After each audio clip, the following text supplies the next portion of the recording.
Welcome to 15 Minutes of Feminism, part of our On the Issues with Michelle Goodwin at Ms. Magazine platform. As you know, we report, rebel, and we tell it just like it is. We count the minutes in our own feminist terms on 15 Minutes of Feminism, but we dive right in, and that's what I'm doing right now with Susan Frietsche. She is the co-executive director of the Women's Law Project. And she's been in this role since 2002 in the Western Pennsylvania office, which she founded. And she does direct representation for the 17 freestanding abortion facilities in Pennsylvania. What's more, she has secured an incredible victory for women in the state of Pennsylvania that relates to equality being embedded in the state's constitution. And what does that mean in terms of reproductive freedom? Well, we dive right in and we talk about it in this episode. So sit back and take a listen. It's such a pleasure to be with you, Sue. Thank you so very much for joining us at Ms. Magazine and our Ms. Studios 15 Minutes of Feminism podcast. Sue, you've done exceptional work over the years, over many decades, advancing women's interest within law and society. It's really been quite foundational and important to democracy. And you have done the type of work that's been an inspiration, not only from where you sit, but really it's been an inspiration for the rest of the country.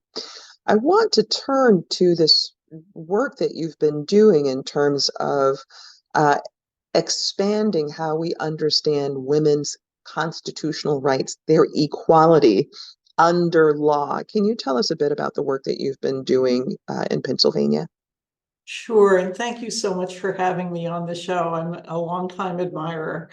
Pennsylvania, as you might know, which is where we are based at the Women's Law Project, is not an easy state for abortion rights supporters or abortion providers. And I and the Women's Law Project have long represented the clinics in Pennsylvania who are laboring under this horrific load of criminal laws and just a maze of regulations that they have to abide by in order to be able to provide abortion care. So we're a far cry from being what they call an oasis state. And the very worst of the restrictions that are in play in Pennsylvania is a ban on Medicaid coverage for abortion. That prevents about 1 in 4, we think, low-income people from having access to abortion altogether. So we have a state ban as well as the federal Hyde Amendment. And we challenged it years ago in the 1980s. And in 1985, we got a ruling that kind of closed the door on Medicaid funding challenges under our state constitution. So, we know our federal constitution doesn't require equitable funding. We thought our state constitution might, though, because we have a state equal rights amendment. And a lot of states have this. And some states, like notably New Mexico, Connecticut, have used their state equal rights amendment to get abortion rights vindicated, including Medicaid coverage. And the way that works, I think, is it is clear that denying access to abortion is extremely damaging to women's equality interests. So we know from the Turnaway study that denied access to a wanted abortion makes women sicker, sadder, poorer, less likely to be employed. Their existing children are in much worse shape. For so many reasons, access to abortion advances women's equality in the workplace, in education, and in terms of just being able to guide and run your own life in accordance with your own vision for your future and your destiny. So this past, I guess about 5 years ago, we decided to try again, even though our state Supreme Court back in 1985 had already said, we do not see any equality argument here at all. What does abortion have to do with women's equality? Nothing. Well, and Sue, just on that point, because I want to just take one moment, because you're going to tell us about what you've done now, but for our listening audience, we're wondering about, well, what was going on in the 1980s where there could be rulings that would say that Medicaid could not, those funds could not be used for the termination of a pregnancy. You're referring to the Hyde Amendment, basically. Right. Can you tell our listeners a little bit about that? And then we can go on with what it is that you've just recently been able to secure in terms of a victory. Sure. So when Roe v. Wade came out in 1973, opponents of abortion rights adopted at first a strategy of just trying to amend the US Constitution, then trying to pass human life statutes. And when none of those strategies worked, they turned towards incrementalism. So they turned towards a strategy of trying to chip away at abortion rights by targeting the people who had the least political power.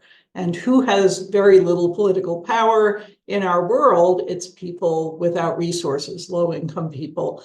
So they went after Medicaid coverage of abortion, and they passed something called the Hyde Amendment, which is an appropriations bill rider that passes every year, and it denies federal Medicaid funding for abortion.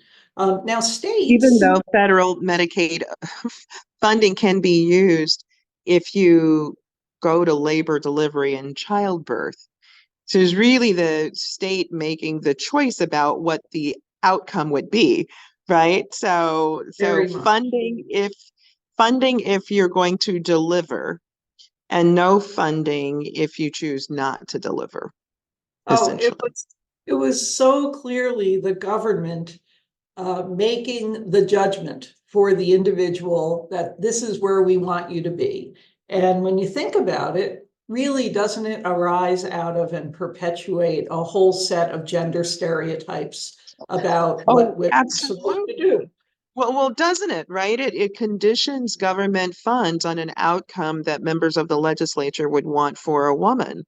You just can't make that up, Sue, in the backdrop of where we are in the country now, where we were at that time, historical foundations of strapping women to perceptions and ideas, not that women had for themselves, but for those that male legislators would have for them. And I suppose it's also worth noting, too, that we're talking about these matters coming out of a time where women did not have full representation in Congress, still don't. There still isn't parity.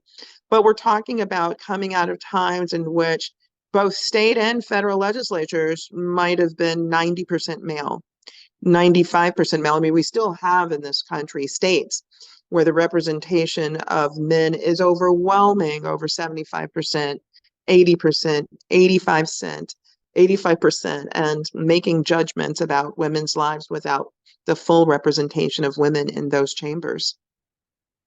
Absolutely. And the suppression of women's voices and women's experiences definitely was reflected in the policy that was adopted. And you were mentioning then in terms of the state level, so that was federal, but then there was the question about states then piggybacking off of this.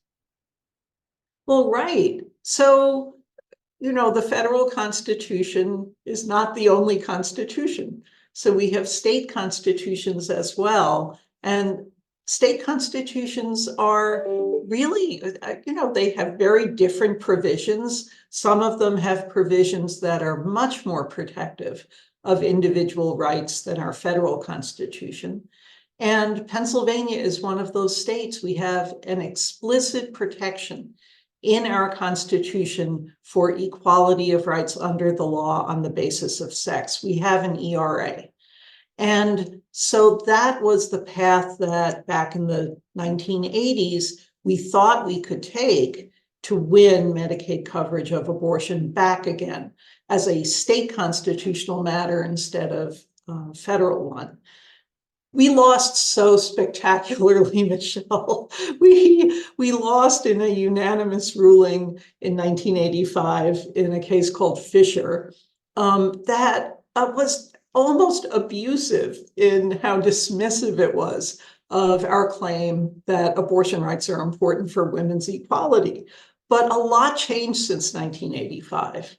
Well, yes, so much. To just pause on that, Sue, as you mentioned, a decision that's almost abusive. I think it's hard for people to understand a time in which we have courts that would say women don't have a right to serve on juries, that women don't have a right to vote even after the ratification of the 14th Amendment, that there would be the Supreme Court of the United States that would say in a case like Bradwell v. Illinois, where a woman petitioned the United States Supreme Court because she wanted to become a lawyer as her husband was, and the state of Illinois barred women from becoming lawyers, and the U.S. Supreme Court saying that women were best suited, in fact, only suited, for the care of their husband and children, which was not the case that she brought before the court. She brought a case before the court about her equality under law, that she should be able to be a lawyer like her husband, and the Supreme Court saying instead of dealing with that, they sort of sanctioned her to the care of her husband and children, which was not the question she asked the court to address for her. So when you mentioned this almost abusive, in reality, it was part of, rather than something that was an antithesis of American law and jurisprudence, it was like a build on, because it wasn't like, Sue, there had been some day where there was recognition, full truth and reconciliation for the instantiation in law of so many abusive laws, and laws that allowed the abuse of women, laws that allowed marital rape and no vindication for it, laws that allowed men to rape their daughters under this idea of parental immunity, and that it would somehow disrupt family harmony if the daughters were able to escape and then sue their fathers for recovery so that they could rebuild their lives. And you have courts all across the United States saying that would be disruptive to the father's harmony in his household. So when you mention almost abusive, the reality, Sue, is that there's been so much of it baked into American law. And that is why it's so remarkable what it is that you've been able to achieve. Thank you. Yeah, so we revisited it. 5 years ago, we filed basically the same litigation that we had brought in 1985, but it was different because in the intervening years, the knowledge that abortion rights is central to women's equality had come into its own, into the mainstream, propelled by all these wonderful feminist law professors, looking at you, and many others. And there was case law out there at the federal level and also arising out of other state Supreme Courts making that point. So we also had the Turnaway study that proved empirically the kind of harm that people face when they're denied a wanted abortion. And so with those changes, we went back into a state Supreme Court here that really looks very different than the one from 1985.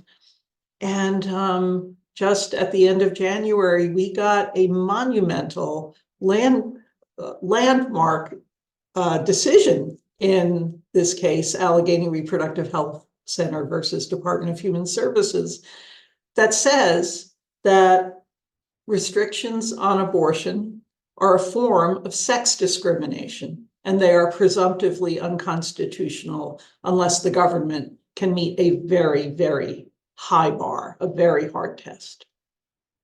What an incredible victory. And you're right in terms of the arc that has bent over time, right? So we have the history that we've both talked about with the Hyde Amendment and so much more. And even more recently, and the state of Pennsylvania, but this understanding because of the empirical record that has been established. And honestly, even with the United States Supreme Court, despite the Dobbs decision in 2022 in Whole Woman's Health v. Hellerstedt, in 2016, the Supreme Court in a 5-3 decision recognized and acknowledged that a woman is 14 times more likely to die by carrying a pregnancy to term than by having an abortion, that abortions are incredibly safe. The World Health Organization compares their safety to a penicillin shot. And so much of that rhetoric that has been used, this inaccurate rhetoric, has been stripped down by so many studies, including the Turnaway study, empirical evidence that is mounted over time, and also what we knew dating back to Roe v. Wade, which was a 7-2 opinion, but where Justice Blackmun acknowledged, and as did that majority, that there's incredible suffering that can take place and take shape when an individual is denied the ability to terminate a pregnancy. And building on that, your work and what we saw coming out of this decision, we know that the United States is the deadliest place in all of the industrialized world to be pregnant, ranking somewhere around 55th in the world.